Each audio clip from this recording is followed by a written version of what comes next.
Welcome back to the Hard Run Box podcast for episode 95. We're going to be talking about Linus Tech Tips and Linus Media Group and the situation with some of their employees deciding to quit and start their own ventures. We just have some interesting perspectives that we thought you guys might like to hear because we're also YouTubers and are very familiar with how the whole independent creation of media works and that sort of thing. So we'll give some thoughts on that. We'll also give some thoughts on 9800 X30s burning up and the current situation with RMAs and all of that, the testing that we've been trying to do, as well as some updates on the Steam machine. So let's get into it. We are back for another week of podcasting, and Steve has saved my bacon on this one by coming up with all of the topics that we are going to be talking about today. So if this episode sucks, chuck your comments below blaming Steve entirely. Anyway, Steve, take it away. What do you want to talk about? Well, I like to think, Tim, that a podcast is better than no podcast. And you were going with no podcast, and I said, let's do a podcast. So, you know, we'll make it up as we go. But I've made a couple of notes here, and maybe we can start talking about the I Quit LTT thing that's going on. Have you seen these I Quit LTT? I have seen a few of these videos, and it seems like there's even videos today from team members I didn't even know were employed there. Maybe some of them are jokes and memes and that sort of thing. Not 100% sure, but it seems like it started off with a couple of videos, and now there's like hundreds. I don't even know. It seems like there's a lot of people making fun of this situation, but at least a few employees have actually quit and made videos. Yeah, so I thought it'd be an interesting thing to talk about because we too are tech YouTubers of a different caliber.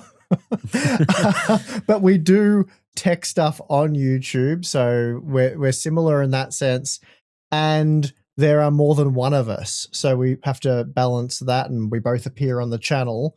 And that's something I saw as being a potential issue when we were considering doing it and how we would get around those potential issues, which is, you know, something that LTT have faced. They've gone about it in a different way because they're doing it on a much larger scale to us. But I thought it'd be interesting to talk about what we're seeing there and, you know, what we're doing and stuff like that. So I don't know how long we'll talk about this for, where it'll go, but I did find it quite interesting because, full disclaimer, I don't really watch much LTT. And that's nothing against Linus or anyone else. I think they make really engaging, great tech content from what I've seen. I just don't have a lot of time to watch a lot of content. And when I do, it's usually doing more research and stuff and looking at, stuff that isn't as entertaining, let's say. So again, nothing against LTT. I've got nothing personally against Linus. I've met Linus multiple times. Really nice dude as far as I can tell. I cannot talk highly enough of Luke. We've met Luke many, many more times, right back from when the channel was tiny.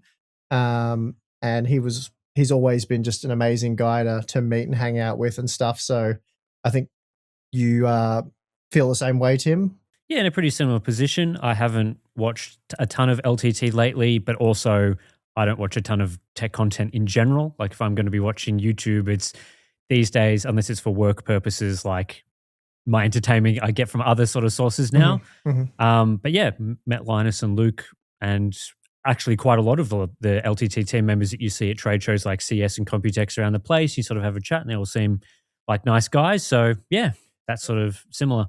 I guess we're just prefacing this by saying we're not LTT experts. We don't know all the members really well, don't know the content super well, and any of the comments or things we make aren't having a go at anyone currently at or previously at LTT. It's just observing this interesting situation and maybe giving a few personal opinions, but we don't mean to offend anyone or attack anyone. It's not, don't need to see shots fired in the comments, guys.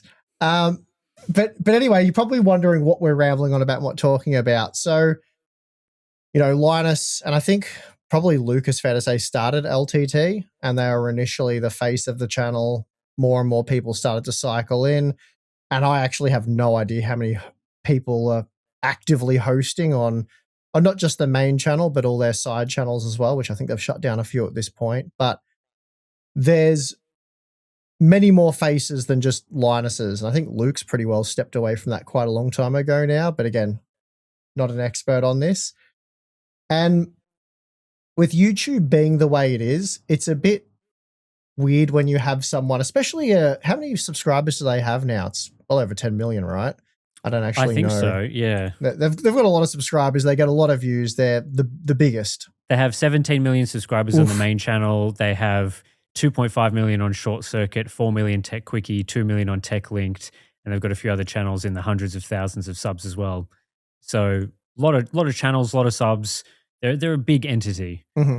So my understanding is they don't just hire anyone and stick them on the main channel as a vetting process. There's a lot of training and stuff. So, there's a lot to go through to appear on the main channel, but there are a lot of people who now appear on the main channel, at least what I've seen. And it's kind of a weird situation where you just, a guy into tech, you get employed by LTT, and then you go through the process, and now you can present videos on a channel with 17 million subscribers that hundreds of thousands, if not millions of people are watching. And they kind of become like tech celebrities overnight. And then like they're much more well known than you and I, for example, and they've got a following, and they're on LTT, and you do that for a while, and they run into this weird situation where you're probably not getting paid as much as you, I don't want to say should be, but based on your level of fame. It's a weird thing because the channel made them famous, but if they've done a good job on the channel, people like them. So they're creating these people that could really spin off and create their own channel and have a lot of success there, but then be invested in working hard on their thing and creating their own, version of whatever it may be. And we've seen Alex and Andy, so they left and they're doing, I think it's zip tie tuning. I believe they started that channel. I think their story was a bit different. I think they were let go. So they were made redundant and they were paid out or whatever, and they left on great terms. I'm pretty sure they're collaborating with LTT on a lot of the content now. I think basically they wanted to make car-related content. LTT didn't really want to fund that or go that way. So basically they just decided to make, they moved on amicably. It all worked out fine. And so they're doing that. More recently, the reason why I'm actually talking about this was because a video from Jake blew up massively, and his was, why I quit LTT. So he actually quit, and it seemed like they didn't quit on quite as good of terms. Just reading between the lines and some of the things he said, I think basically it boiled down to, he wanted to get paid more money, which is fair enough. You can always ask your employer for more money, but Linus didn't want to give him more money, and he's entitled not to give him more money. So they basically didn't agree on his worth, and therefore he did one of the things that he could do, which was quit and start his own YouTube channel. And that seems to be doing really well. He's getting a lot of views, considerably more views than what we get, which is pretty phenomenal if you can just step into the YouTube arena and you're already established with videos getting hundreds of thousands of views. There's a few interesting things he said, which we might touch on. Again, we're not attacking anyone here, but there's some interesting point of views that we can probably explore and give our take on it. But yeah, it's a weird thing when you have this channel with so many subscribers. You're bringing people onto the channel, but then to retain them, you would have to pay them a lot of money. I guess my initial take on the whole situation is that, Linus is obviously a large media corporation now. Maybe not large by, the size of some TV networks and stuff, but as far as YouTube is concerned, they have a lot of employees to run a YouTube channel.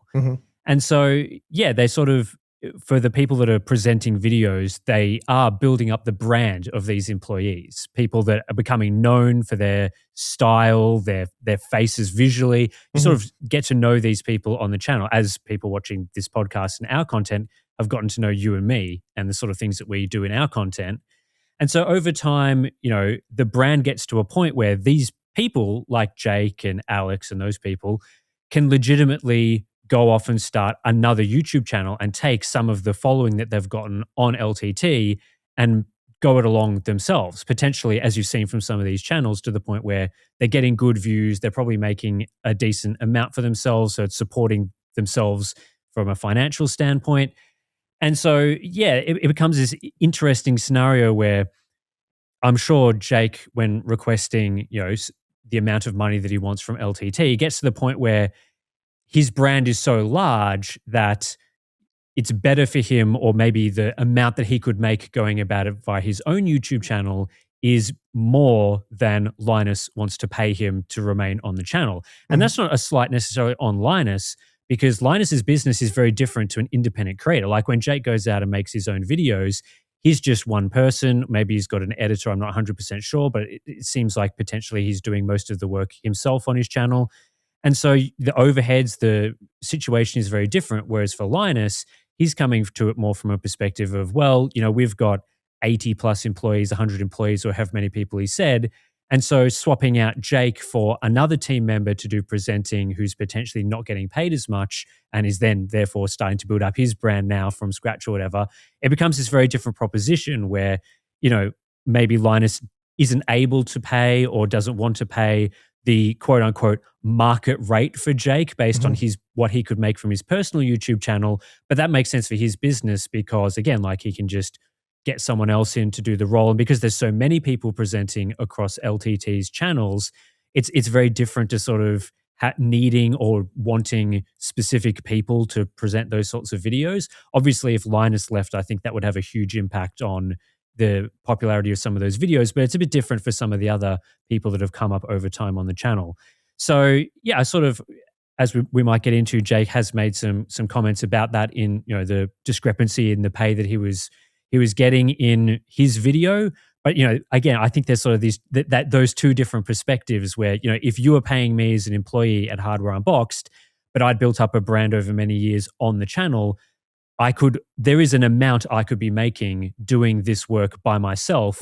And so if you weren't willing to pay me that amount of money, then it would make sense that I would consider leaving. And then you would then be going, well, I could hopefully get the same output from a new employee. So I'm going to try save money by hiring someone else to fill that role, or whatever you would decide to do. So yeah, I can definitely, before we get into maybe other opinions, I can certainly understand both perspectives here of why various different decisions were made. And I think Jake also described in his video about his role changing. And there's all sorts of other things that happen inside a large business. When we make videos, we are putting on a lot of hats and doing a lot of different things. So the testing, writing, editing in some cases, B-roll, all sorts of different things is done by us.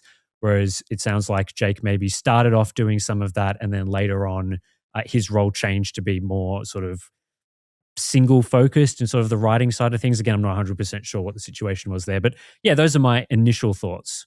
Yeah, it's an interesting, I don't know, business model, if you can call it that, where LTT as sort of a content factory is becoming a content creator factory. So, you cycle in people to replace these people. They work there for however many years it takes to get on the main channel. Whether it be 10 years, it doesn't really matter because you'll always have new people cycling in and out if what we're seeing now continues to occur. So then you just keep creating all these competitors. And it's interesting because it's kind of like going and working for LTT. If you do what, say, Jake and Alex have done, and there've been others, you're kind of getting this extremely in-depth training, this course on how to be a successful YouTuber. So they're teaching, all you need to know about audio and video, all you need to know about talking with companies and doing ad deals. Because I know they wouldn't be doing all aspects of that, but you're working with people who were. So, really learning the ins and outs over a 10-year period, I don't imagine is too difficult. Like you've got kind of like all the best in the business at your disposal while you're there. And it seems like a lot of people do dabble at quite a few different things at LTT, or at least that was the case. So someone like Jake, for example, or Alex really do know the ins and outs of running a YouTube channel before they even run a YouTube channel, which gives you a massive advantage over other people who are, creating a YouTube channel and trying to work out just even the most basic of stuff. Like I remember for us, it was years to work out how do we do, advertiser spots? Like what do we charge for that? What's the process? Are we charging too little, too much? And working all that out was a real process. And, we've helped out other YouTubers since. We've worked a lot with like Jared from Jared's Tech and compared notes and stuff. So it's been a weird thing to work all of that out. But having just known all that information, it would have saved a lot of time and energy to get the channel up and running. So yeah, they're really getting a big foot in the door to start their own channel. So, normally my advice would be, well, if you want to start a YouTube channel, do a tech channel, start reviewing the stuff in your computer, work hard, do all of that. But maybe go get a job at LTT or another big YouTube channel, learn all you can there, and then go out on your own. But I don't know what Linus would do to counteract that other than pay people ridiculous amounts of money, which probably isn't really sustainable either. Because like the model we use, for example, which works extremely well for you and I, is kind of like a small team thing. You can't do that across dozens, if not hundreds of employees. But they would need to do it across, I don't know how many, like however many people are presenting on the main channel at the moment, and it's just not sustainable or not a viable model for them to use. So I guess the way they're doing it makes sense. It's just this is the byproduct. You create other successful tech channels, or I think Alex and Andy they are doing a tech channel as well, but their main passion or what they wanted to focus on was the cars. So a little bit different there. But as I said, there are others as well. I know this story has obviously blown up because it's LTT, it's an entertainment company, and so these properties have a bit more media interest around them. But this is not anything that's unusual from a sense of even just other YouTube channels. It has happened where you get these large companies, even some that have maybe more traditional written media, who have a video team, and then one of the people's like, well, I've learnt video now, so I'm just going to go do my own channel. Or you see other companies, I think there's been some in the car space, I'm not overly familiar with them, but have had similar where they build up these teams of a lot of people, and then over time, the roles change, the business changes a bit, and then people want to go out and do their own thing. But even beyond that, it's like, I think of it sort of like think of any trade, for example. You get an electrician who has a business, hires apprentices to start doing work. They finish their apprenticeships, become employees of that business.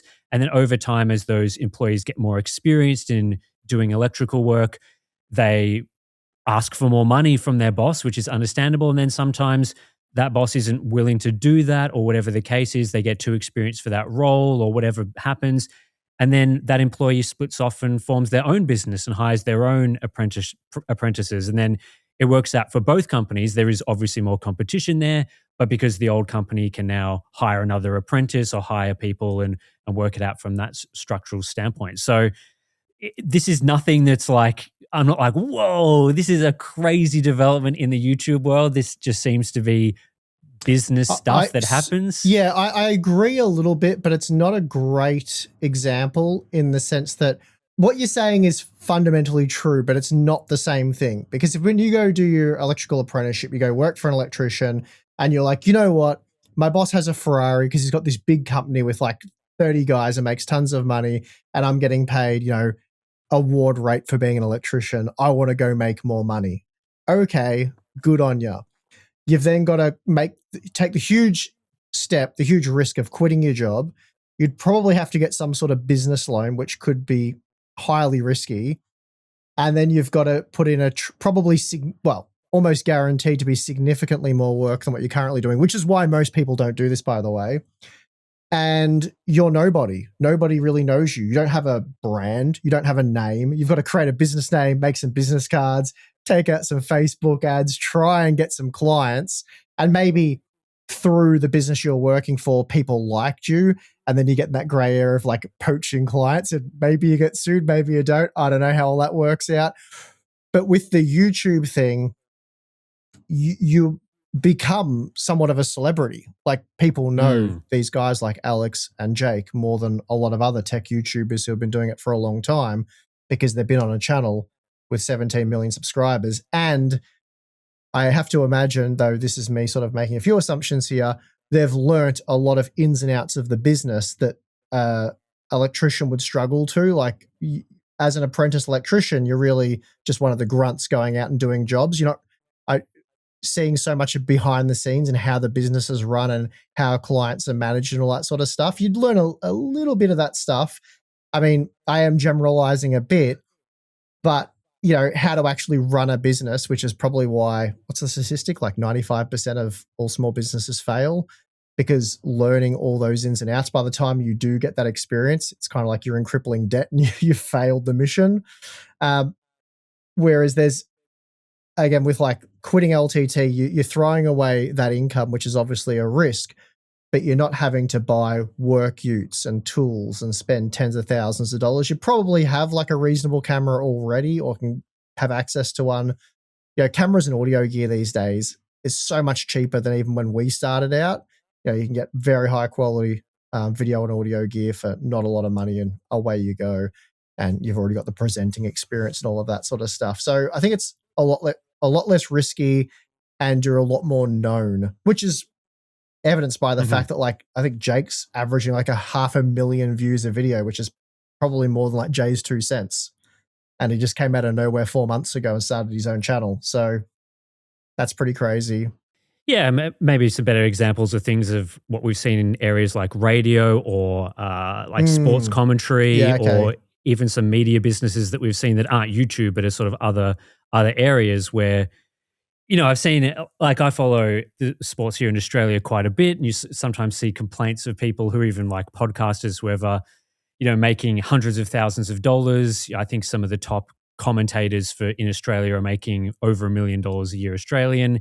And so people are sort of like that, why are they getting paid so much? They're just like on a broadcast for a couple of hours a week. They're just sharing their random thoughts and stuff. And it's not only because they become an expert over time to earn that amount of money. And of course, expertise in a lot of businesses generally earns you more money, but also it's the celebrity status thing. It's, you become a known entity. So they have some brand power. They can move to other networks and, become a key hire for other businesses and things like that.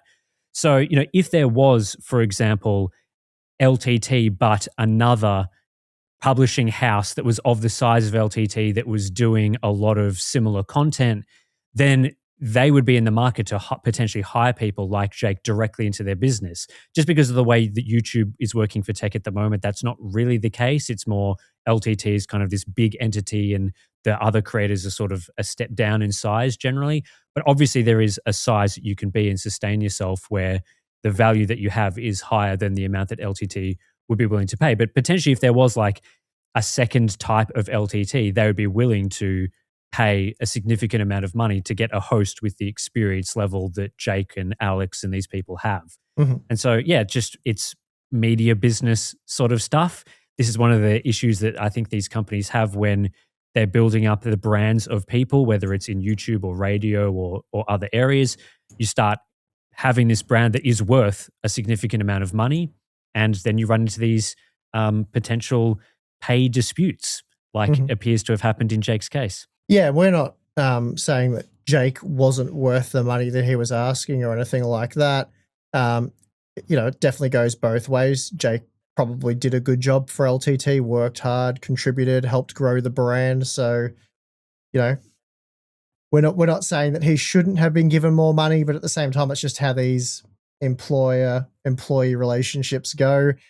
And it's like, frankly, I feel like it's kind of like a win-win for both companies. Like if he did a good job and he was a good employee and he worked hard for the company, then that's great for Linus. But it wasn't just his pay that he was getting, which is evidenced by the fact that 4 months ago he started a highly successful tech channel. Like he was essentially getting paid to learn stuff that a lot of YouTubers would very much like. Let's just say like that. So, it's not just the salary he was getting. He was getting all of these skills and all of these things that, Linus himself or other YouTubers had to sacrifice dearly to learn. And some of them failed during that learning process. So he got a guaranteed pass to learn all of that stuff and got paid doing it. So, and he basically got to the point where he was like, yeah, I've learnt all I need to learn here to start a successful channel. I want to be paid more money to stay here. And they're like, well, we can't justify paying that level of money. So he left, which is all fine. I guess why I'm focusing on this is because I watched both Jake's video and Alex's video, and I thoroughly enjoyed Alex's video. I thought it was really well done. I really quite liked Alex as a character.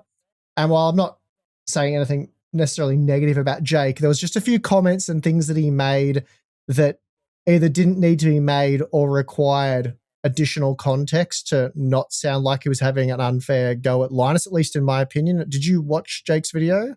Yeah, I watched his video. I assume you're referring to the comments around the pay stuff. Yeah. Referring to the like Linus's house or whatever and all that sort of thing. It's not even necessarily Jake's. I guess it's not even as much Jake's comments, while I don't agree with some of the stuff he said. It was because what put me onto this was that Twitter, someone retweeted it or whatever, and it got like 1,000 replies. Mm-hmm. And, people were basically, the majority of the replies that I saw were getting into Linus, which I know is like a common thing to do, like hating on Linus. It seems like he cops a lot of hate because for whatever reason. Mm-hmm. But the hate that he was getting and the justifications or the reasons people were giving were very much disconnected from from reality, how the world works. Like they were saying, there was a comment made something by Jake about you kind of start thinking while you're working on your boss's third house if you're ever going to be able to buy a house, which is like, okay, whatever. But people were really latching onto comments like that and then using those to bash Linus, that he doesn't look after his employees enough. Like he's this rich, evil guy. And then, these guys aren't getting rewarded in the way that they should. And essentially, I guess it's difficult to explore because on one hand, I feel like you don't even need to have that conversation because, again, if you and I were more of that pay structure and you're like, I want more money, and I'm like, yeah, well, I don't want to give you more money because from my end, it's not worth giving you more money, then you're like, okay. And then you do what Jake's done anyway, and you start a different job, like you quit and get a different job. So you try to use the position of leverage that you've created to get more money. And that's kind of what you want to do in a job, right? You want to make yourself in one way or another invaluable, where I'd be like, oh, Tim wants more money and that's going to take money away from me, which I don't like. But Tim's so valuable that I can't really, my hands are tied on this one. If I say no, he'll quit, which I don't want him to do. So I'll have to give him more money. But if you haven't worked yourself into that position where Linus isn't like, well, we have to retain Jake at all costs, so give him the money he wants, then he quits. Like, it doesn't make Linus a bad guy. And it doesn't matter how many houses Linus does or doesn't have. Like, Linus did what Jake's doing now, but without all the advantages that Jake has. Like, he quit working for, was it NCIX? I think it was back in the day, because he wasn't, NCIX. And even that started out as a kind of a weird thing because he started their channel, so they sort of helped him get the step in the door, but then he did a lot of hard work. Anyway, he made LTT, and then imagine how stressful it would be running LTT and all of those employees. Like, it's pretty stressful for us, and there's 3 of us. So I think this is, and as I sort of was talking about earlier, just a classic mismatch in the business of LTT versus the business of a solo creator. Linus, as I said, has multiple different presenters on his channel. Because his business has a lot of people in it, the value of each employee, and I know this sort of might sound bad to people talking about the value of employees, like how much money they're worth to a business, but this is just the reality of business, right? It happens. It's how it works. And so the value that Jake has as an individual creator on his own channel is very different to the value that he has within a large media company. And honestly, I think he is better off doing what he has done. Like, as someone, if I was thinking about, would I prefer to have my own channel and be able to, sort of do all of the creative process myself and be working on the projects I'm interested in, or be working as part of a much larger media company, I would, first of all, just much prefer to work as an independent creator. I think that's a much better option for people who do enjoy all the parts of that process. Of course, there are going to be people who are maybe only interested in the camera operation side or only interested in video editing. But if you, and it sounds like Jake was in this position to start off doing a lot of different things, if that's what you want to do, independent creator is going to be a great job for you. You're going to get a lot more satisfaction out of that. And then on top of that, just having a look at how his channel is performing, I think he's going to be in a pretty good financial position, especially once I haven't watched enough of his videos to know, like, is he getting sponsors on every single video? How's the advertising side of things going? But if you're talking about, I've seen a few videos here that have 500,000 views, 200,000 views, 800,000 views uninstalling Windows video. Those are pretty lucrative videos to make. Mhm. Like we would be absolutely stoked if we could get an 800,000 view video, once or twice a month, like it seems Jake is able to do at the moment. So I don't think this is a bad decision for him financially either. And Mhm. so if I was sort of advising, and, am I in a position to advise people? Probably not. But like, if I was advising people in Jake's position who have a brand and they're part of a media corporation and, they're concerned about the amount of money they're paying or they're just not enjoying their job as much, I'm like, well, you've got a brand, you've sort of built yourself up on another channel. I think it would be beneficial to become an independent creator and try and go about that yourself. And if not, a lot of these people do have additional skills. Like if you've done video editing or you've done writing, you have valuable skills that could be applied to, maybe not going to return to LMG, but to another business. And so I think both companies coming out of this, I know LTT is copying it, I guess, from people on Twitter or whatever, whether or not that's a realistic reflection of real life is hard Mhm. to say, but Mhm. I think both parties have come out better, honestly, from this situation, as much as maybe some of the comments don't make it sound that way. So, Yeah, I completely agree with that. Like, yeah, I have no problem with what Jake's done in terms of like his move to leave LTT and start his own mhm, channel. If I was his friend, for example, I would be advocating that he does exactly that because he had all the tools necessary to go out on his own, create his own thing that he's probably going to be much more passionate about.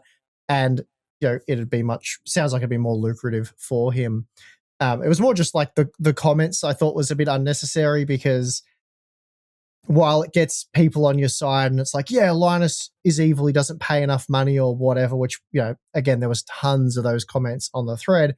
It's more just like, I got to a point where I wanted more money, but LTT didn't feel I was worth it, or not even bring that up at all because without giving the context of how much money they were actually paying you. And that's the thing, like all these people are bashing Linus and saying how outrageous it is, but we don't actually know how much money Jake was getting paid. So mhm, he could have been getting paid significantly more money than you could possibly imagine that he was getting paid. I don't know. And at the end of the day, as long as he was getting paid whatever like their reward rate is over there, then it was all above board and he was getting paid what he should be getting paid. mhm. Um, and if he wants to get paid more, then he should have done exactly what he did. Yeah, that's right. And I think it's good that he, was asking for more money from his company that he's working for, because there are certainly, you hear stories of people not doing that and staying at the same pay grade forever and becoming miserable because of it. And so Mhm. Jake's done the right steps in that sense. I think as well, it does bring up interesting questions about how difficult it will be for LTT to retain people like Jake over time, Mhm. because the issue that LTT will have is this issue repeating itself, unless Linus starts paying people significant amounts, like really significant high levels of money. Mhm. This will continue to be the case with all of the other presenters on the channel. And Yep. so, eventually maybe they would move to a business model if they decide they're not willing to continually train people up to be hosts only to have them leave. They will do what, like I was describing, they do in radio businesses and commentary and stuff like that, where yes, they just have to pay the people who are camera facing, who have a brand for themselves, they have to pay them high levels of money. Or the other option is, as I was sort of saying, they just go through this cycle of hiring up and training up people. And that's a decision that as a company they have to make. And it seems like the path that they've decided to go down is that there are enough people that they feel they can hire into these roles and do the job well enough that they don't need to necessarily retain people who have maybe even higher values on the sort of independent creator market. And Mm. so that's exactly this. Like, if this is going to continue to happen, I wouldn't be surprised if you see more I quit LTT videos over time as the other hosts maybe potentially do this as well. So it's just a thing. This is YouTube now. YouTube's a big business for people. It's a real, like, YouTube's the number one video platform on Mhm. the planet. Mhm. So we're talking about real media businesses here. Yeah, so I guess for the people who are listening and they wonder how we go about things, I'll just quickly explain Hmm. that because it's quite different. Basically, um, oh God, probably I don't even know. Was it 8 years ago now? Maybe a bit Hmm. longer. I don't know when you actually came on to the I think it Hardware was Unbox. 2018 full time. Okay, so yeah, about 8 years ago. Yep. And you expressed interest in, once you get your university degree, continuing with the sort of stuff you were doing for TechSpot, but with Harbour Unboxed. So anyway, we sort of had those conversations. You were interested in joining Harbour Unboxed. I had to get Harbour Unboxed to a point where I could actually pay you money. Not that I was. So basically, the model we came up with, because I thought if this thing continues to grow the way it is, to be working for a channel one day that hopefully has 1 million subscribers, which it now has, and it would be making good money, but retaining Tim at a wage kind of wouldn't make sense and wouldn't incentivize you to just keep working and pumping out content. Because the thing is as well, which is Jake's going to find out, and these other guys, is you got to continually come up with ideas. You have to put a lot of hours in. It's a very demanding job. So just, again, paying someone a wage to do that's difficult. So we just came up with a revenue split model. So that incentivizes you to keep working hard. And if I make more money, you at the exact same time also make more money. So it's a win-win for both of us. And it keeps me motivated. It keeps you motivated. So that's how we do it at Harbour Unboxed. It's a revenue split thing. So it's not just me hoarding all the money while Tim sits there trying to survive on his monitors. I own everything, but it is a very much a partnership, and neither of us really have a boss. So, you work pretty well independently to me, but we touch base on things. We have conversations, and like on this podcast, which is really the main thing that we touch base on. But yeah, I mean, that model doesn't work if you've got 100 employees. Yeah. So you can totally understand why that's not really feasible. I guess it could work. Business. Your percentage would be smaller, obviously, because the pie gets split up more. But if the overall revenue is significantly larger, then it would still work. So you could have a team of 12 people doing this, and it would probably still be the best business model if you got 12 of the right people, because you don't want anyone slacking off and, although they're only getting a small percentage, they're still making a lot of money for doing a lot less work than other people, whereas you and I share the load very evenly. So I guess with 12 people, it would be difficult to get all 12 people sharing the workload evenly and all putting in, their 100%, let's say. Yeah, it's a difficult position to put people in, to sort of decide, like, what revenue split percentage is acceptable, and that potentially would have to change over time as you grow the size of the business, which I think is probably the main issue would be, over time, if let's say, for example, like Harbour Unboxed, for example, is a profitable business. We don't have huge loans, like we're not having to pay back, and we're not in the what is it, in the red, right? In the red. So losing money each year or whatever not that the case is. I've told you about.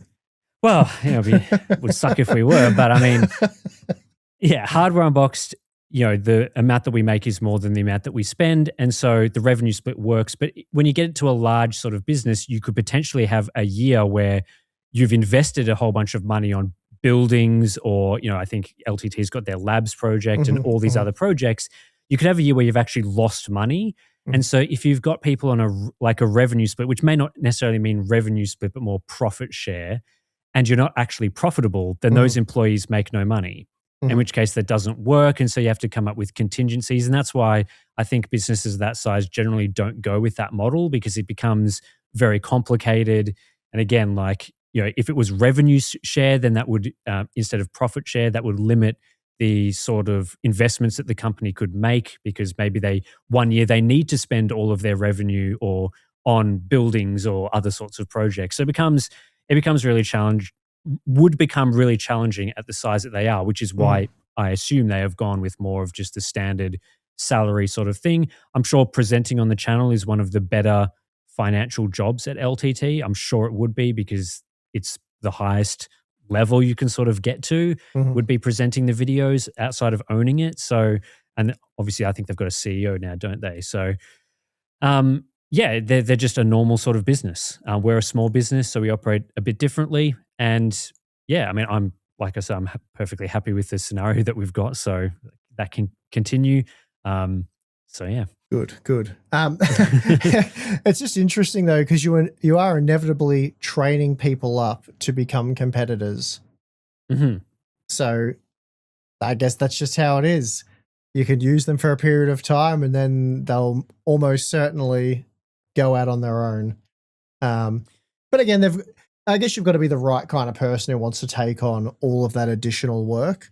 Because, yeah, again, I would have to imagine the workload now that Jake has would be more than what he had at LTT. Now, he might be getting compensated for that, and he may find that it's, he can justify working more, but it's not like you just quit and now I'm starting my own channel and I'm making tons of money and it's easy as. Like, it's a significant amount of work. And I will just say that I found while I was looking at these videos, all the I quit LTT meme videos very funny. And there was even one from I found one from a current LTT employee called Mark. I don't know what Mark does or whatever, but Mark uploaded a video. I think it was basically titled "Why I Quit LTT" or "I Quit LTT," something like that. And it was basically like 5:30, end of his shift, end of the day, and he's walking out the door of LTT, and he's like, "Well, the reason why I'm leaving LTT is because it's like 5:30, and I'll be back tomorrow." So it's quite funny. But anyway, that's probably all I have to say about that. I just found it interesting, more just the business model side of things. That it seems like the content factory's becoming a content creator factory, and it's very different to how we go about it. But anyway.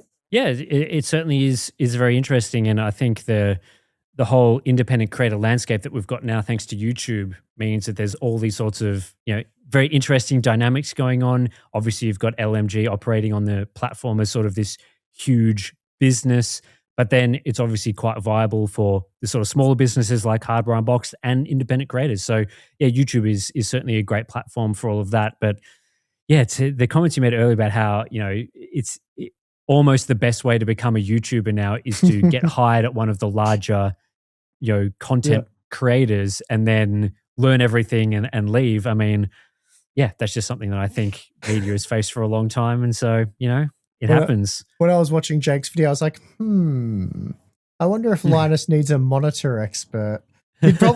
Your presenting would come out a bit different after 10 years at LTT, but it's a long game that I'm considering playing. Yeah. I mean, I just thought just then as well, like, how a lot of people in just like entertainment or whatever are criticized for nepotism, like, babies of or children of directors and actors and stuff are more likely to get hired in these businesses. And I do find it funny, making fun of that happening, because it certainly is a little amusing, but also it goes back to the whole who are the people that are in the best position to learn about how like the film industry works? Well, it's probably going to be the children of directors and actors and all the people involved with producing films. They're going to have the most knowledge to start off with, as opposed to just a random person that is like fighting to get hired in that production process. And so you can sort of understand why nepotism happens from that sense. And so YouTube is going to be, similar with training up people. They're going to be the best people to become independent YouTubers. Yep. Yeah, I mean, in the case of Jake and Alex, and that they're obviously people who have worked hard and learnt all the stuff. Like, they haven't just sat around, doing their bare minimum or whatever. They're obviously competent, productive people. That's right. They're not industry plants where it's like some extremely rich executive is like paying for their son or daughter or whoever to become like a pop star. So yeah. So that's what I was saying. Like, we're not saying these people didn't contribute to LTT. Like, they're clearly valuable people.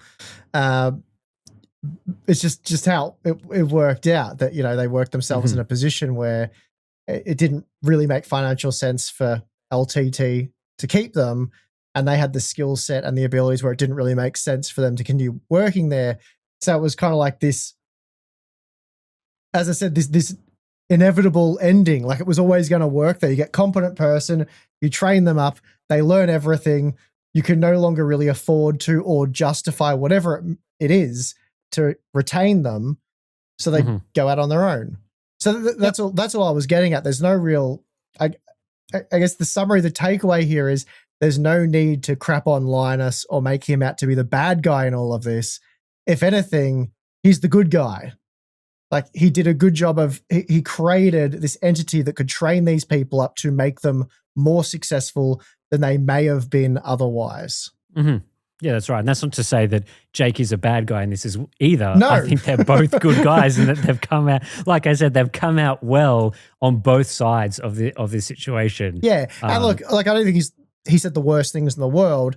It's just when I saw him say those things, I knew how a lot of people would take those things to then make Linus out to be the worst guy in the world. Oh, of course, yeah. Like I totally understand both sides of that as well. You know, if you're an employee at a company, you ask for more money, and they're like, "We can't afford that." I can understand how that would make you upset and annoyed about that situation because you, I guess, in the case of Jake, rightfully have more value than that. And then you can sort of understand why people are going to comment what they've commented because of that, and you can understand the Linus side as well. Hopefully, at least based on what we've said in the podcast. Yeah, I think most people will, but most people probably aren't the people that are commenting on X. At least, that's right. At least the comments that I saw anyway. So, yeah. Cool. Do you want to talk about 9800 X3D failure rates? Yeah, because this has come back up a little bit into the stuff that's happened recently. This was definitely a topic I was going to bring up on the podcast and potentially the main channel at some point in time. But because it's popped up now, we might as well talk about it.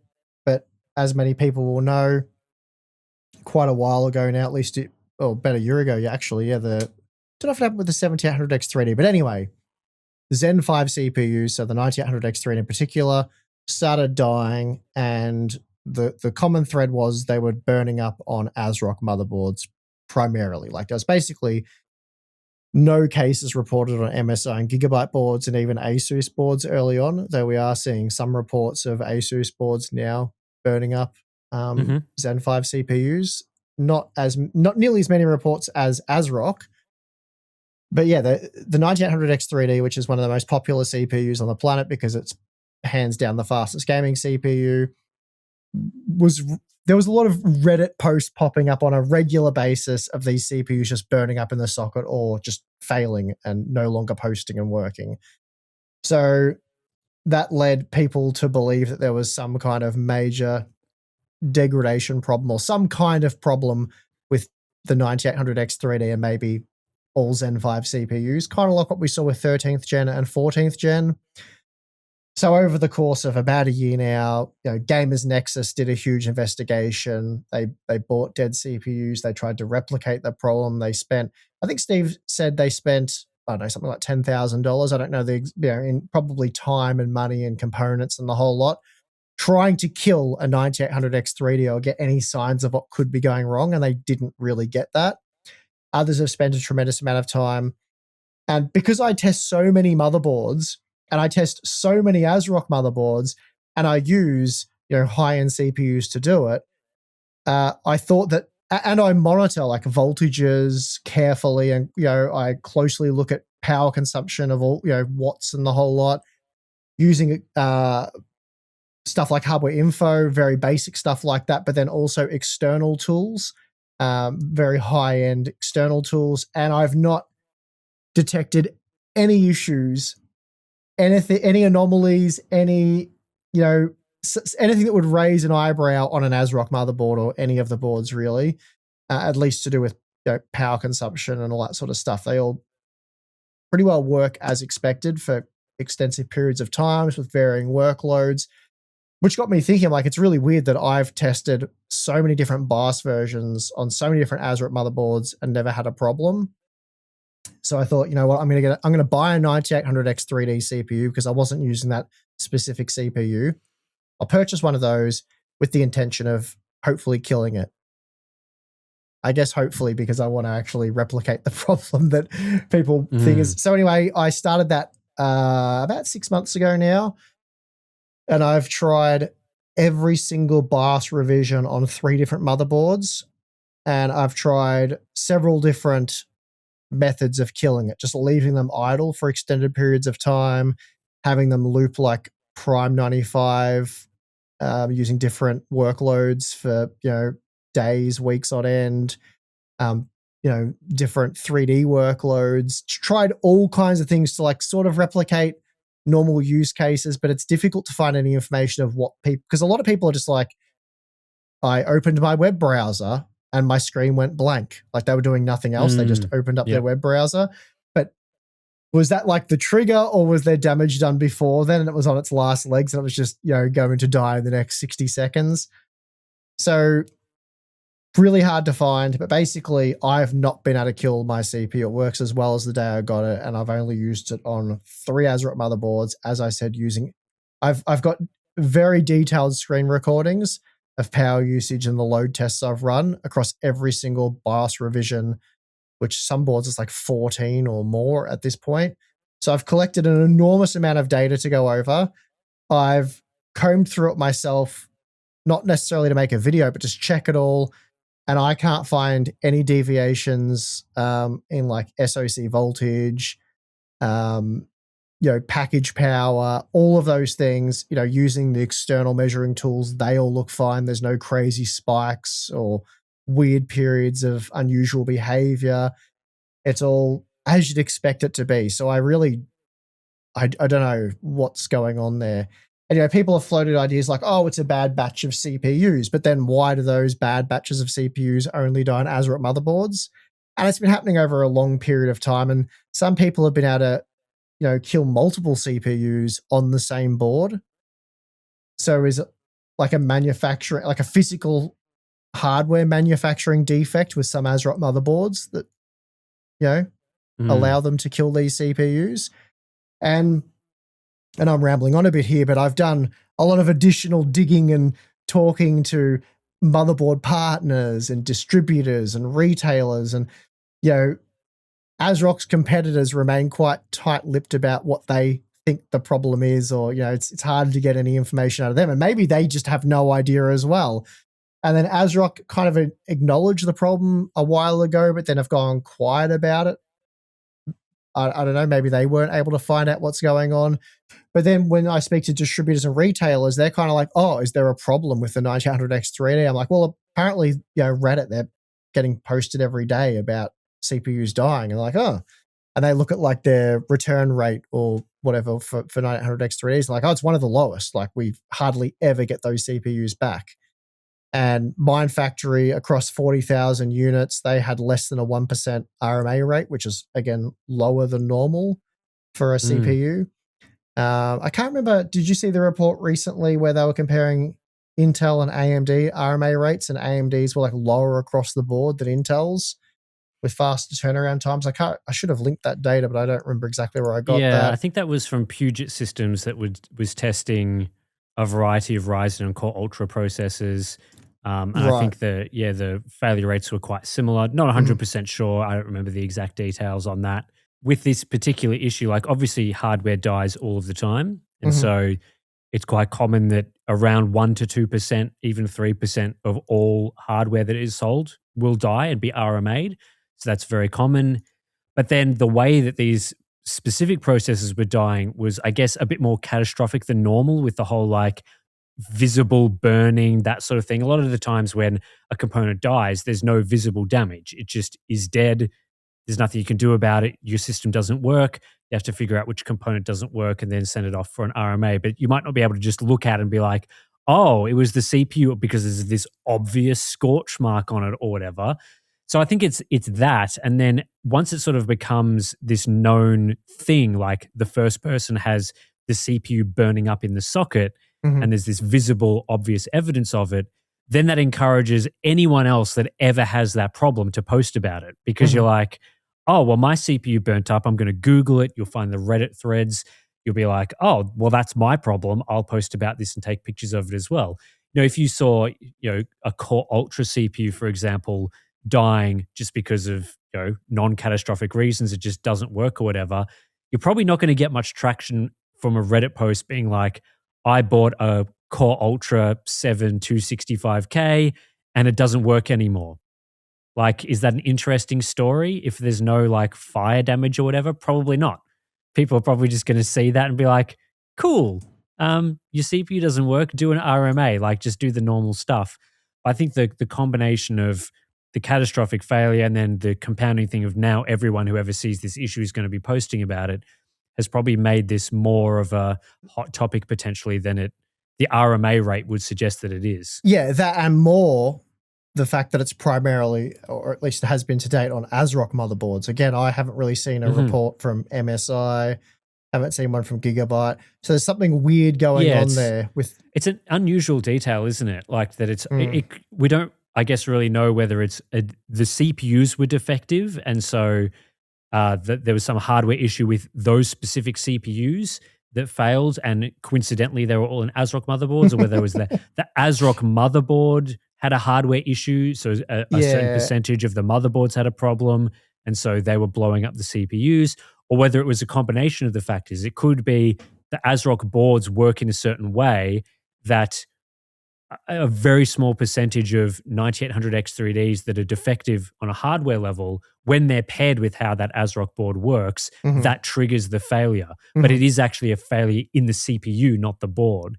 So it's really hard to know unless you got, like, I guess, very specific evidence about how those CPUs were made, how the boards were made, the tolerances. It would be, with the levels of occurrences, the inability to reproduce it, and the generally low RMA rate for the processor, it would be pretty hard to diagnose exactly what the cause is, especially if, for example, if the hardware is being destroyed, it may destroy the evidence of what the hardware defect was. So you may actually never be able to figure it out.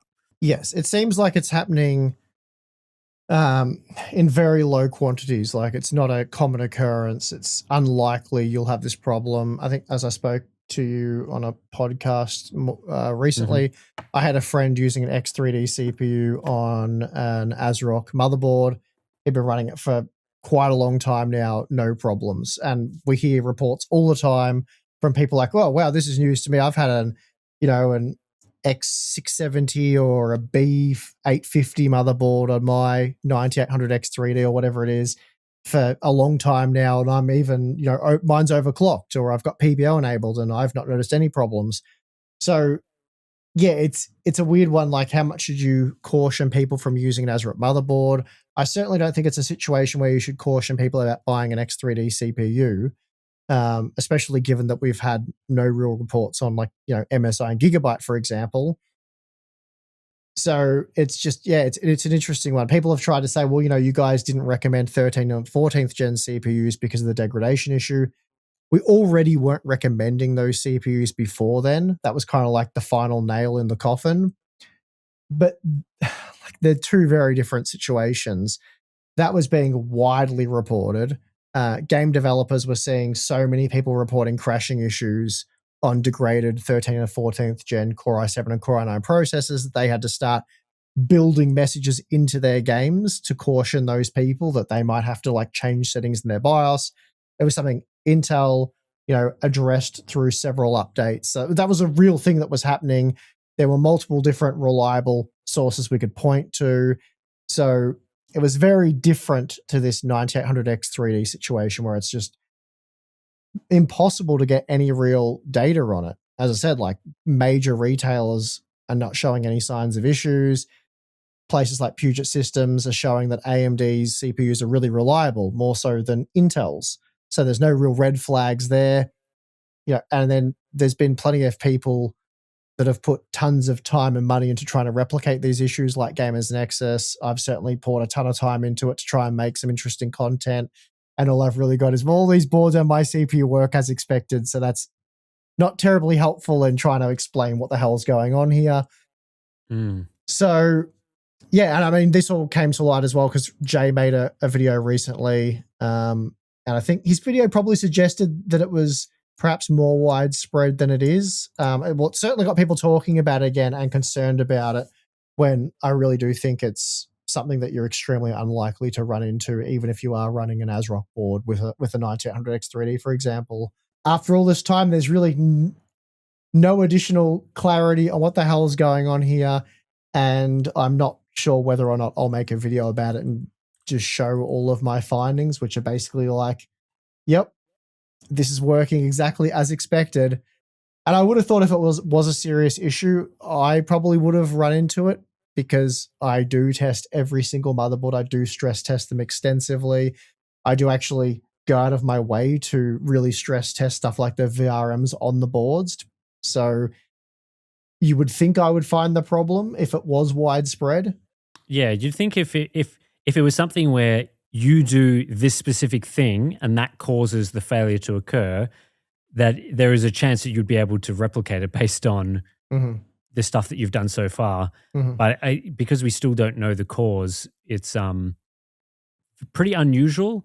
And I think as well with this, it seems like it's not too difficult if you do suffer from this failure to get your CPU and motherboard replaced.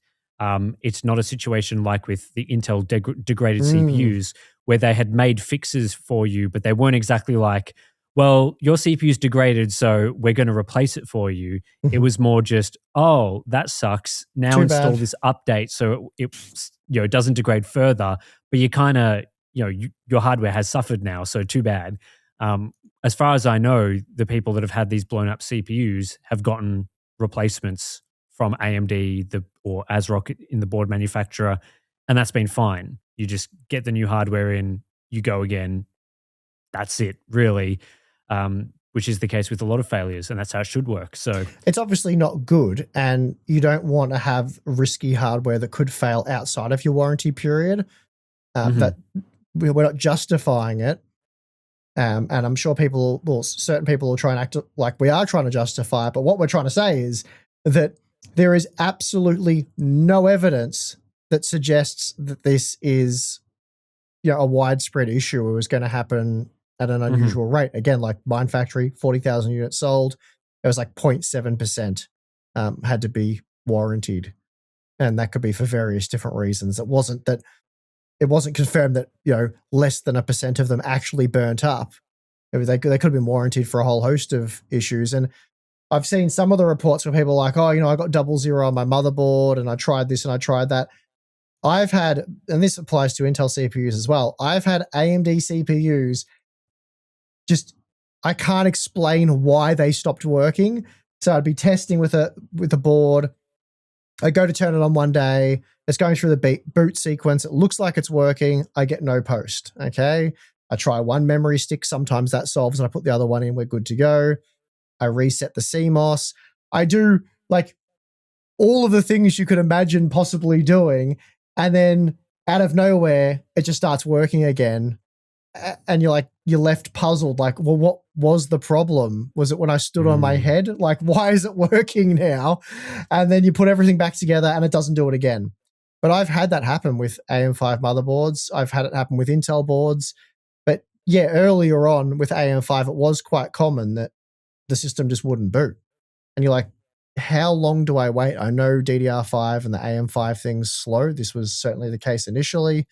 You'd wait 5 minutes, nothing. And then you'd try all these different things. And then like I said, all of a sudden, hey, it's working now. Well, that's a relief. You almost don't want to question it. And then it doesn't do it again. But I wonder how many people RMA things because they run into that and they don't have the luxury of having 3 different memory kits and, multiple different power supplies and different motherboards and all these other things to try and get it to work again. Because, sometimes computer hardware can just be annoying. I think the final topic that I want to talk about in this week's podcast is relating to the Steam machine, because we talked about this in a podcast a while ago and a small minority of people did criticize our views on this, but it was interesting to see today that Valve has posted on their Steam hardware blog some updates about pricing and the launch date of the controller, machine, and the frame. So essentially they said, and this is a quote from Valve, "When we announced these products in November, we planned on being able to share specific pricing and launch dates by now.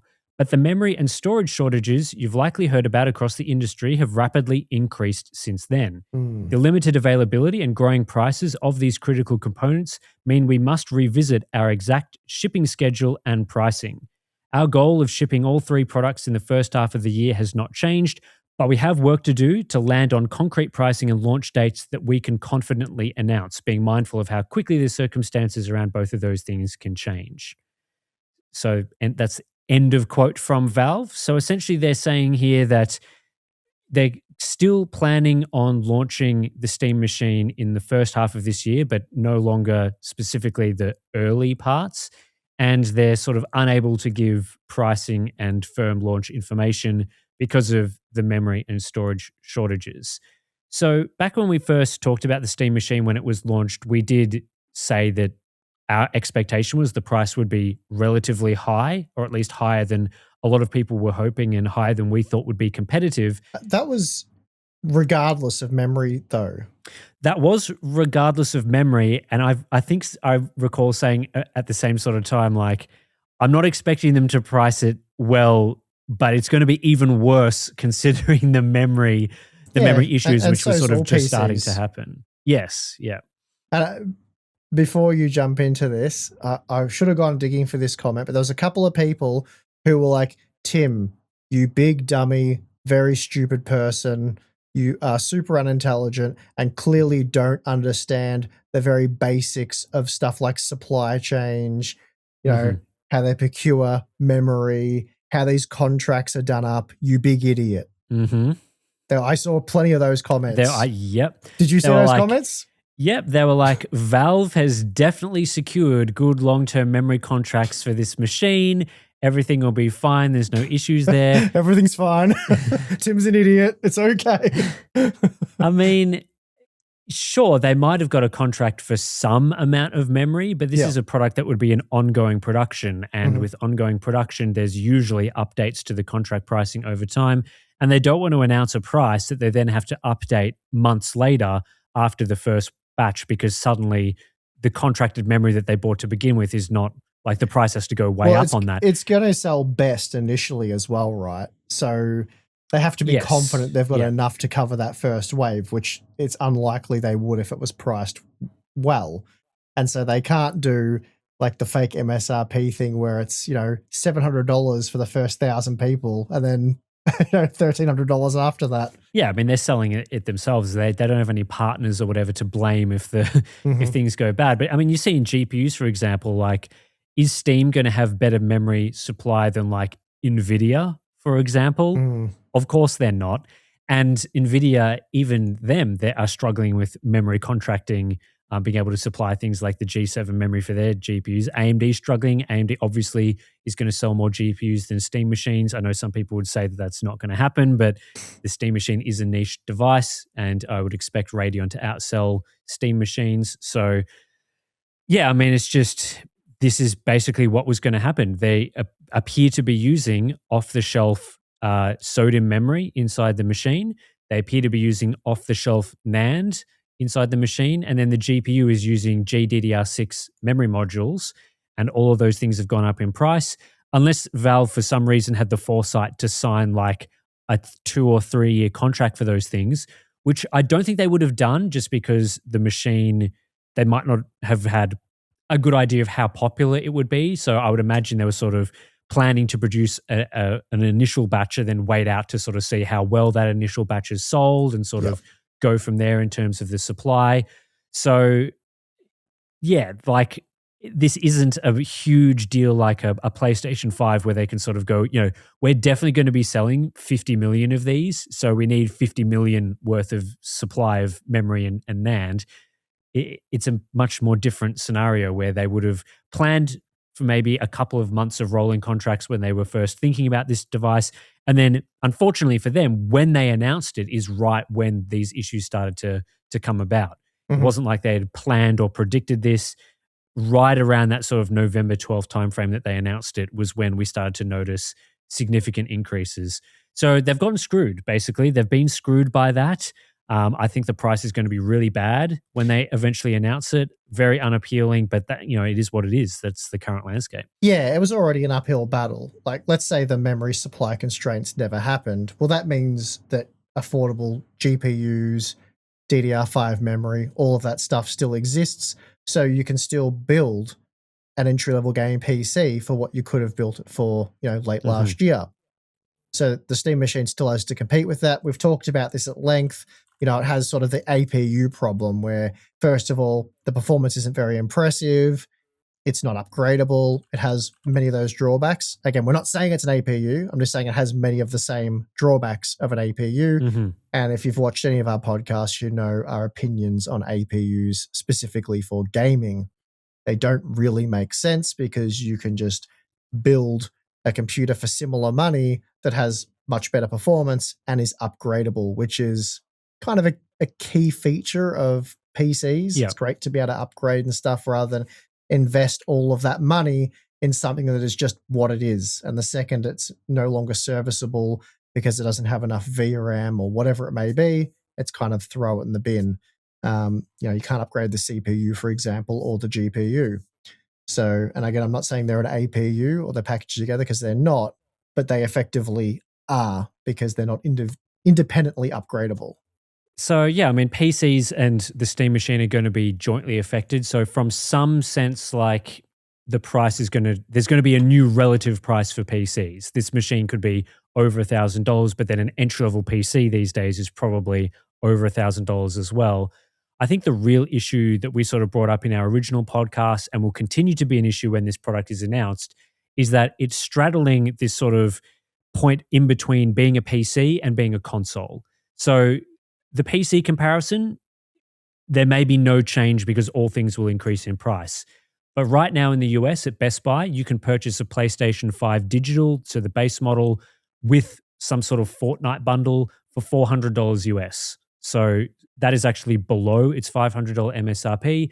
And the PlayStation 5 Pro, the more powerful version, is available for $750 US in stock at the MSRP.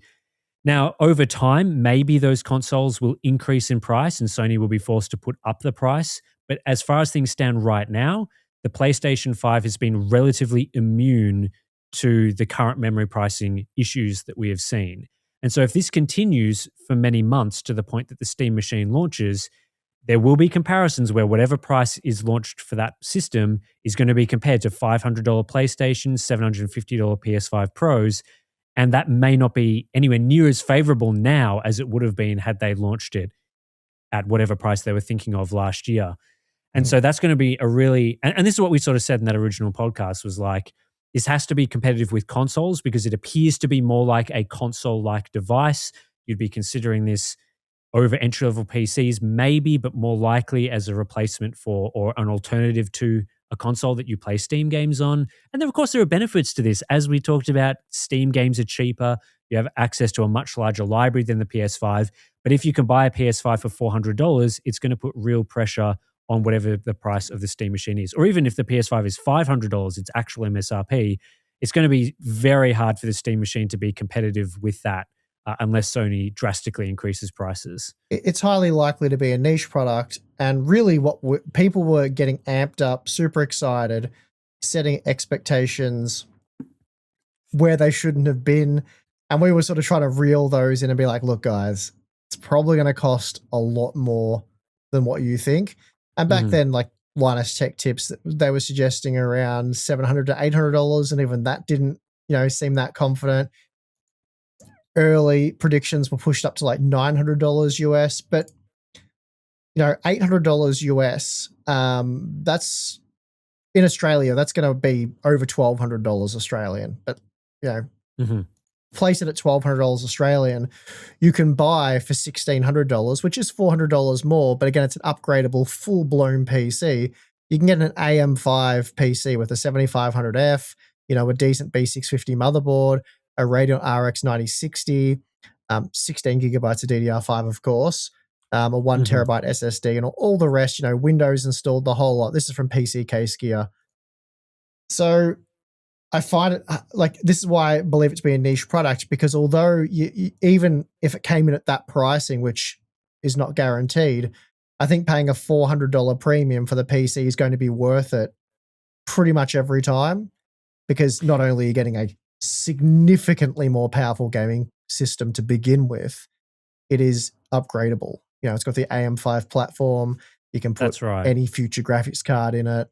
So yeah, if memory prices recover, you can swap out that 16 gig or add in more sticks to make it 32 gig.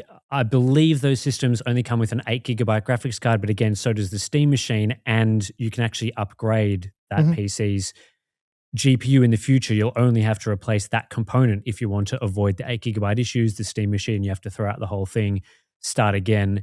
And I just think, at any sort of price in the realm of a PlayStation 5 Pro, I would be buying a PS5 Pro over it. So, I mean, it's Yeah, like if you're going to go down that route of buying something that's not upgradable and is sort of integrated components and everything, a PS5 Pro is almost certainly going to be more powerful and Yep.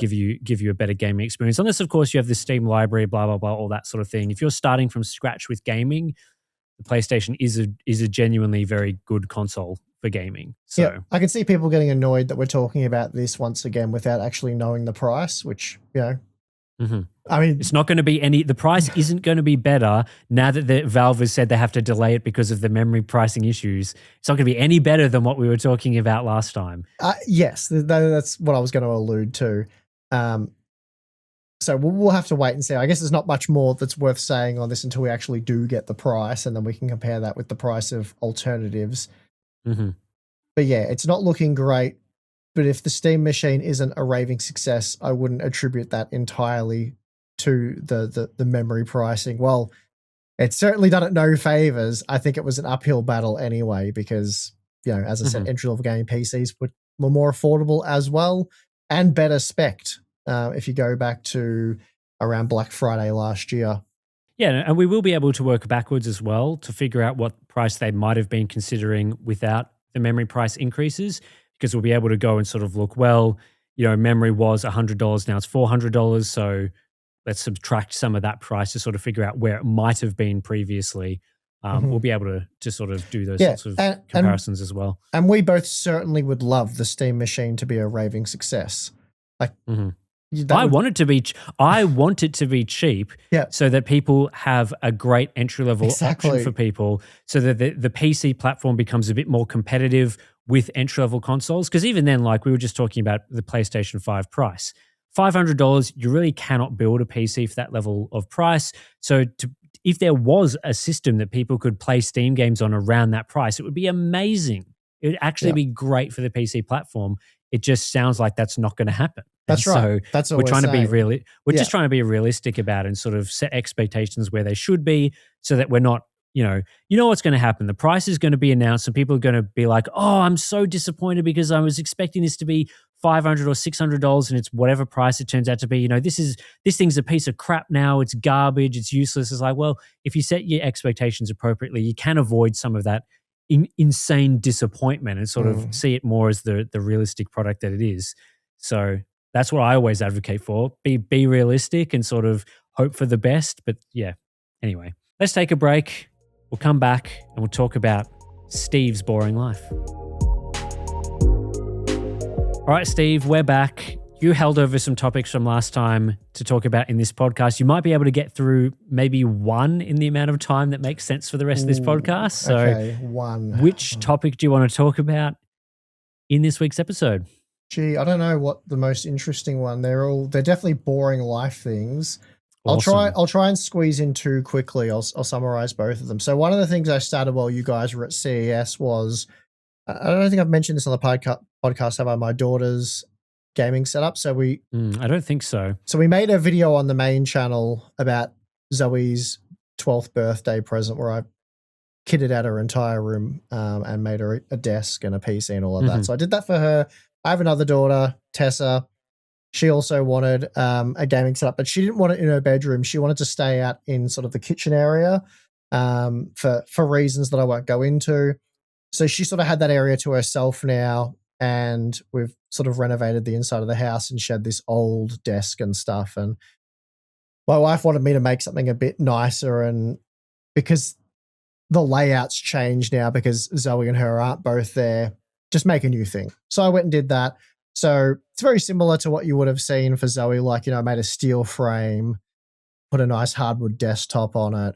And I actually bought her some monitors because you're at CES and whatever. And I thought, you know what? I got her a pair of, I think they're like 32-inch. Yeah, they're 32-inch curved monitors. And I put them on a monitor arm and sort of done them so they curve around her. So she's got like a chat and stuff there and her gaming stuff in front of her. I'm not a curved monitor fan myself, but I gave her a few different options and she wanted to try that out and she really likes it.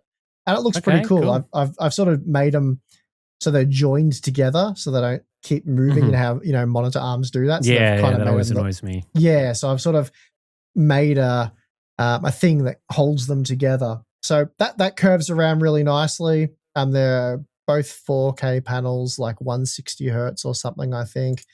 I actually don't remember the brand. I think it's MSI. I think it's a pair of MSI monitors. I'd have to check. I've actually completely forgotten. Anyway, viewing angles are good. Image quality's good. So she's very happy with all of that. And she likes doing her arts and crafts stuff. And the old desk was quite dark because all the lighting in the house was behind her. So, sometimes she'll watch a YouTube video and do her arts and crafty sort of stuff. And so I made like an overhead shelf the whole way around the desk that has downlights in it, which really lights up sort of the workspace area. So she can do her arts and crafting at the desk, at her computer as well, while she's watching arts and craft related YouTube videos. So she's very happy with that. So that was one of the goals, was to also better light the setup. So did that. All worked really well. I used some of those like Wi-Fi controllable downlights that also, have full white mode with the RGB effects. Nice. And they weren't terribly expensive, and they're really impressive how well they work. I mean, I'm sure a lot of people have tried them out. They've been out for a long time now. I've just not really got around to playing with them, but yeah, got them from Bunnings. They work really well. So that was cool. So that was her project. Then my project, one I've wanted to tackle for a very long time now, because you have an outdoor kitchen, don't you, Tim? Yeah, I've got sort of a built-in area with like a barbecue, a wok burner, a little sink, a range hood and everything, and just like storage and stuff. So yeah, it's really good for cooking up some snags. Yep, I love an outdoor. So I only have a barbecue. Can you believe that? I know, it's crazy. What are you doing? About 5 years ago, I think, let's go with that time frame, when we built the studio that I'm currently sitting in, about where I'm sitting was where my outdoor kitchen was along the side of the house. So the deck wrapped around, and I had like a little kitchen area, and I had everything I needed there. It was really good. But we had to demolish that to fit the studio in. So then I just got like a freestanding barbecue in the meantime, which I've had for about 5 years now. It's served me quite well. But it's the standard, I think it's like a 5 burner barbecue, and it's got like the little shelves on either side, which are nowhere near big enough to cut meat on and store your meat and stuff. Yeah. So, and then, you're there with like meat hands. So I've got to like try and get in the house, wash my hands, go back out, do stuff. It's not it, Tim. So I was missing my sink and all of that. So the plan was to, along the gym, build the outdoor barbecue, which you've seen already, haven't you? I did when I came over to do the Q&As that are on the Hard One Box main channel right now. When I was out there doing that, I've seen this whole setup and it looks great. I think I put some photos in Discord the other night, but basically the way I made it was I wanted to make it freestanding. I wanted to be able to move it, which is difficult because it'd be very heavy, but I made it so you could slide a pallet jack under it and move it, which I've done to get it into place. So it's fully plumbed. It's got power, all that sort of stuff. And up where it goes on the deck, I've got hot and cold water. And so I've just got some braided hose that's like a meter long. So basically, if I do ever change the deck or need to move it, I can just unplug it all externally, jack it up, and then slide it out of the way and do whatever I've got to do rather than have it like built in there. Mm-hmm. And so it can be sort of a freestanding unit as well. It's almost 4 meters long. It has, a sink with hot and cold water. I got a really good like beef eater. I think it's the Premium 7000 barbecue. Really nice unit. And then I tiled the rest of it. But step one was to weld up a steel frame, which took me like a day and a half to get that all done. There was a lot of labor in that. That was probably the most labor intensive part of the whole build, was getting the steel frame all right. And then I just had to wrap it in fiber cement sheeting, waterproof all of that. And then I sort of rendered the left and right side, the back and front, and then tiled the top. And I made a little splashback as well. So I tiled that. And it's come together really well. The gas bottle's on a 3 meter braided hose. That's like at the opposite end. Really easy to access. And I vented that section and put some fly wire on the inside so you don't get bugs and everything in there. So I've made it all seal up as well, because the barbecue I had was the classic, you buy the stainless steel barbecue. It has drawers and everything in it, and they just fill up with garbage like bugs and things because they're all fully vented and everything can get into it. It just becomes a huge mess. Whereas because I made this myself, I made it all fully sealed, and then any ventilation I had to add, I did like, internal fly screen sort of stuff to stop mice and bugs and all that getting in there. Though these days the cats take care of the mice pretty well. But, they still pop up from time to time. So, yeah, really happy with that. And I've used it once and it went very well. We had a successful barbecue on the new barbecue. Nice. So that was exciting. And every time I washed my hands, I was very happy. Now, having a sink near the barbecue is so clutch. It comes in handy all the time. So it's a great addition if you've got an outdoor setup to add in a little sink there. And bench space as well, because we had the family over. There was quite a few people here. I had to cook steaks and sausages and chicken and other things. And just having somewhere to put all of that stuff, prepare it at the barbecue, and wash your hands in between doing various things. It's really cool. I love barbecuing. So I was very excited to get that project done. A lot of time and effort went into building it, and I'm really happy with the result. But if you're a Hardware Unboxed member, you can jump in the Discord in the BTS section and take a look at it. So I haven't seen if many people have actually seen it yet, but I put it in there, I think, last night. Hopefully you've got a few likes on that. Yeah, I've probably got a fair few other stories, but I guess we'll just save those because in my boring life, not a lot does happen. So if I have a couple of stories to save, then that's good. They did just a bit of building. I also built my wife a desk. That went well. Had to modify the desk, Tim, to accommodate the robot vacuum. Oh, yes. Because she designed upstairs where the robot vacuum would go under her desk out of the way, which has worked well, except once a week she has to, change the water and stuff. I don't know, you probably know about that. Yep. So she didn't want to have to try and drag the heavy unit out from under the desk, unplug it, then change the water, then push it back under and plug it in. So I made, like in the hardwood, I cut like a flap with like a door that opens up, like a trap door in the desk. Oh, so nice. She can, and like the unit almost, because the desk is your standard like 70 centimeters. And I think the robot vac stands like 55 or something. So when you open it, it's like right there. And she can just lift it out of the desk, change the water in the bathroom, and then put it back in. So she's very happy with that. So I did well there, kept her happy. So that's a great success. Well, yeah, sounds good. That'll pretty much do it for this week's episode of the Hardware Unboxed podcast. Thanks to everyone who's been listening right to the end. We do appreciate everyone that does that. Of course, we do have the Hardware Unboxed Patreon. If you're interested, if you sign up, you get access to the ad-free version of this feed. You also get the Discord chat where you can see pictures of Steve's barbecue and other things that we post in there, BTS stuff. Mostly the barbecue, though, let's be honest. Mostly the barbecue. We can chat about other things in there. We've got all the non-BTS channels for people to check out and various different things. And yeah, that pretty much does it. Thanks for listening. We'll be back next week with an episode with Simon from TFT Central. He's coming on as a guest shortly. So we'll be talking about all the monitor stuff from CES. So you'll see that as we normally do a couple of those episodes a year. So one of those will be coming out pretty soon, but then we'll be back with us in a couple of weeks. So thanks for listening, and we'll see you in the next one.